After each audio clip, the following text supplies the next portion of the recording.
আমি আমার খালাতো বোনকে পছন্দ করি। আচ্ছা, খালাতো বোনকে পছন্দ করি এবং ভালোবাসি। আমার খালাতো বোন আমাকে ভালোবাসে না, ভালোবাসে নাকি আমি জানি না, কিন্তু মাঝে মাঝে আমার খালাতো বোনের সাথে কথা বলি এবং আমি আমার খালাতো বোনকে বিয়ের প্রস্তাব দিয়েছি। আমার জানা মতে মাশাআল্লাহ, কে বললো রে, তুই নাকি রে? আচ্ছা বাবুরা, আমি আমার খালাতো বোনকে বিয়ের প্রস্তাব দিয়েছি। আমার জানা মতে খালাদের ফ্যামিলির সবাই আমাকে পছন্দ করে। আচ্ছা, খালু আমাকে পছন্দ করেন না। আমি আমার বাড়ি থেকে প্রস্তাব দিয়েছি, তারা বলছে আমার খালাতো বোন তাকে মাওলানা পাস করে, বাবারে বাবা, মাওলানা পাস করিয়ে বিয়ে দিবে, কনফার্ম জান্নাতি, মাশাআল্লাহ। আমি তো চাচ্ছিলাম এখনই বিয়ে করি। আমার জানা মতে আমার খালাতো বোন রাজি। এখন মূল কথা হচ্ছে সে কি করবে, এই হচ্ছে তার মূল প্রশ্ন। সে আদৌ বিয়ে করবে নাকি করবে না। Even the most interesting matter is সে তার বয়স, ঠিকানা, কয় নাম্বার সন্তান, তার বয়স কত, মেয়ের বয়স কত, 14 গোষ্ঠী লিখে রেখে দিয়েছে এখানে। আচ্ছা, okay okay, let me share with you one thing. আমি আমি আমি আমি কোনো বিরক্তিকর কথা আপনাদেরকে বলতে চাই না। দেখেন, 1.5 ঘন্টা এতগুলো হাদিস বললাম, এত ঘটনা বললাম, আয়াত বললাম, তাওয়াক্কুল বললাম। দেখবেন, মাইন্ড করবেন না, এগুলো বেশি একটা ভাইরাল হবে না। এই যে প্রশ্ন পড়লাম, এইটাই কালকে কয়েক কোটি মানুষ দেখে ফেলবে। তার মানে বাঙালি ভালো জিনিস খায় না, যত আউল ফাউল সব বাঙালিরা খায়, ঠিক কিনা বলে? তবে যেহেতু সে প্রশ্ন করেছে, উত্তর দিচ্ছি। প্রথম কথা হচ্ছে, বিয়ের বয়স হয়েছে, বাপ মাকে বুঝাবা প্লিজ, মুঝে শাদি করনা है। ভালো ভালো বলছি, বিয়ে দিয়ে দাও। নয়তো যদি না মানো, যদি আমি দেখি আমার চরিত্র নষ্ট হচ্ছে দিন দিন, আমি সবাইকে বলবো বিয়ের জন্য যদি বাপ মা রাজি না হয়, নিজে বিয়ে করবা, পরে গিয়ে বাপ মাকে বলবা বিয়ে করে ফেলেছি, যা করতে চাও করো, আই ডোন্ট কেয়ার। এখন অনেক মুরব্বী আমার উপরে হয়তো অভিযোগ তুলবে, হুজুর আপনি যুবকদেরকে খারাপ দিকে মোটিভেট করছেন। মুরব্বী, একদমই নয়। আমি মনে করি জেনার চাইতে 1000 গুণ বেশি উত্তম সেই বাপ মাকে অমান্য করে বিয়ে করা, যে বাপ মা সন্তানের চরিত্র নষ্ট হচ্ছে দেখেও বিয়ে দিতে চায় না। তুমি আমার বাপ, তুমি আমার মা, তুমি দেখতেছো দিন দিন আমি মেয়েদের নেশায় আসক্ত হচ্ছি, আমি পার্কে যাচ্ছি, আমি প্রেম করতেছি, মেসেঞ্জারে, হোয়াটসঅ্যাপে, হোয়াট এভার ইট ইজ, আমি নষ্ট হচ্ছি।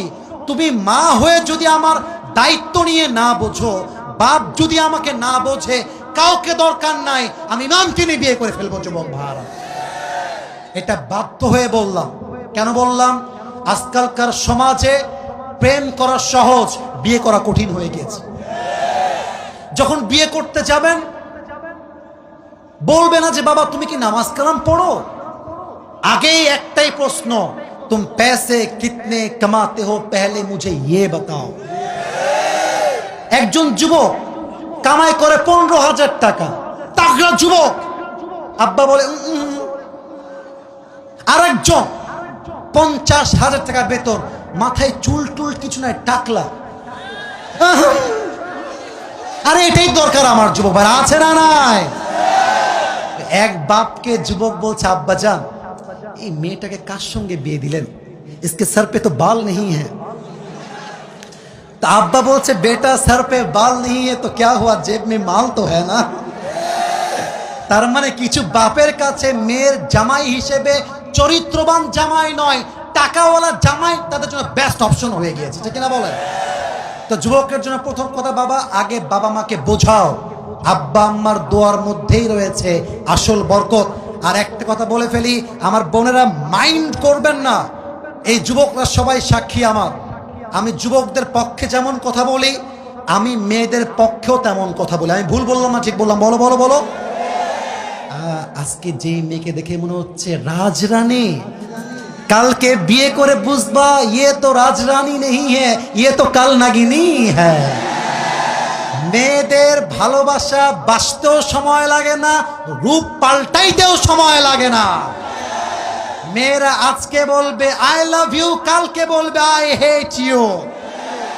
ইভেন আজকালকার মেয়েদের কাছে ভালোবাসার চাইতে, অনেস্টির চাইতে, চরিত্রের চাইতে বেটার অপশন মেয়েদের কাছে বেশি দামি হয়ে গিয়েছে।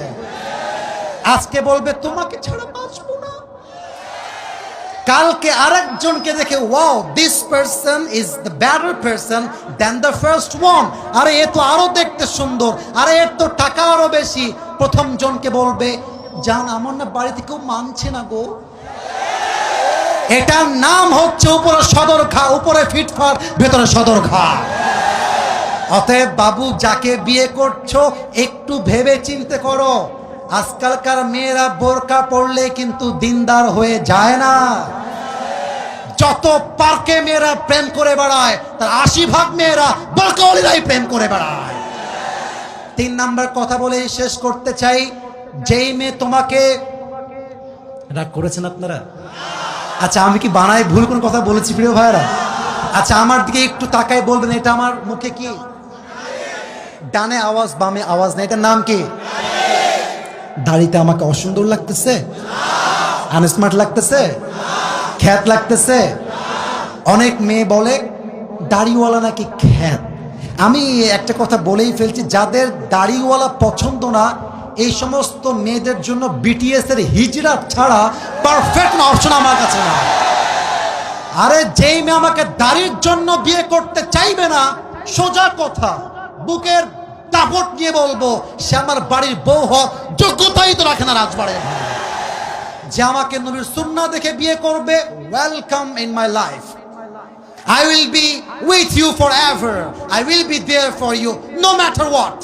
তুমি আমাকে নবীর জন্য ভালোবাসবা, আল্লাহর জন্য ভালোবাসবা, অ্যাকসেপ্টেড। তুমি আমাকে টাকার জন্য ভালোবাসবা, তোমার মতো মেয়েকে আমি 2 পয়সা পরোয়া করি না যুবক। আল্লাহ প্রত্যেকটা মেয়েকে দিনদার যুবককে বিয়ে করার তৌফিক দান করুক, বলেন সবাই আমিন। আল্লাহ প্রত্যেকটা যুবককে দিনদার খাদিজার মতো মেয়ে পাওয়ার তৌফিক দান করুক, বলেন সবাই আমিন।